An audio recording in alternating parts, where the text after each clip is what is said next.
आगे के शब्दों पर ध्यान देंगे। कुवल यास्व का पाताल लोक में नागराज के पास आना। नागराज अश्वत्थर के दोनों पुत्र सदा की भांति मृत्यु लोक में जाकर विप्रवेश में कुवल यास्व के साथ क्रीड़ा करते रहे। एक दिन इन्होंने कुवल यास्व को नागलोक में अपने घर चलने का आग्रह किया। कुवल यास्व ने नागपुत्र से कहा,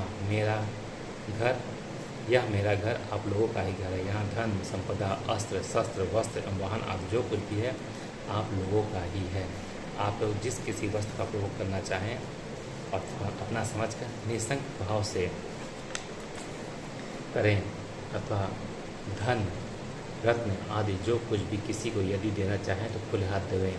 यदि आप दोनों का वास्तव में मेरे प्रति गहरा प्रेम है तो आप लोग मेरे घर एवं मेरे धन संपदा के साथ भी अपनत्व रखो।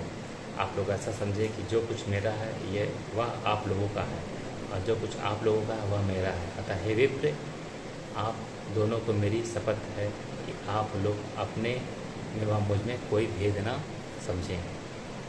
नागपुत्रों ने कुवल यास्व से पुनः प्रार्थना पूर्वक कहा, हे राजपुत्र, जैसा आप कहते हैं हम लोग ठीक वैसा ही समझते हैं। इसमें लेस मात्र भी आपको संदेह नहीं करना चाहिए, परंतु हमारे पूजनीय पिताजी आपके दर्शन करने के लिए सदा ही कहते रहते हैं। कुवल यास्व पृथ्वी प्रणाम कर खड़े हो गए और बोले, मैं धन्य हूँ, पुण्यात्मा हूँ। मेरे जैसा भाग्यशाली कौन है कि पिता नागराज ने मुझे देखने की इच्छा व्यक्त की है। अपने अन्य साथियों को संबोधित करते हुए बोले, आप सभी चलने के लिए तैयार हो जाइए। अब मैं क्षण के लिए भी देर करना उचित नहीं समझता। कुवल यास्व नाग पुग्यों के साथ नागलोक में पहुंच गए। वहां नाग पुत्रों ने अपने वास्तविक वेश को धारण कर अपने मणि के प्रकाश से प्रकाशित हो गए। नागपुत्र अपने मित्र कुवल यास्व एवं अन्य मित्रों को साथ लेकर अपने पिता के पास पहुँचे। उन दोनों ने अपने पिता नागराज अश्वत्थर एवं कुवल यास्व दोनों का एक दूसरे से परिचय कराया। कुवल यास्व ने पिता नागराज के चरणों में प्रणाम किया। नागराज के आशीष वचन कहें।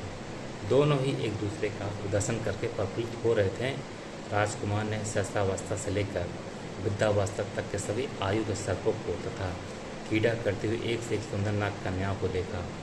चारों तरफ का वातावरण सुगंध मधुर संगीत ध्वनि से भरपूर था तथा मनमोहक मृदु वाद्य सुरों से सुगुंजित था।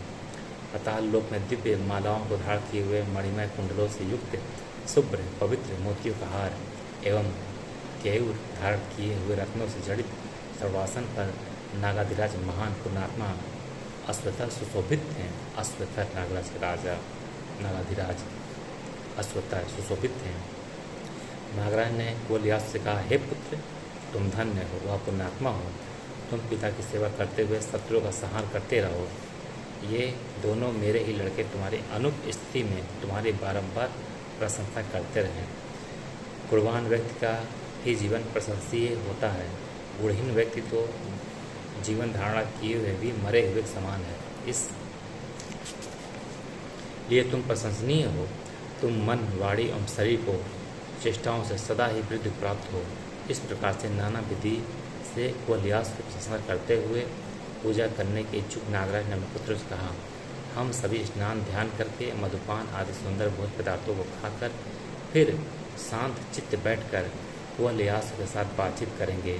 राजकुमार ने भी मौन रहते हुए अपनी स्वीकृति प्रदान कर दी।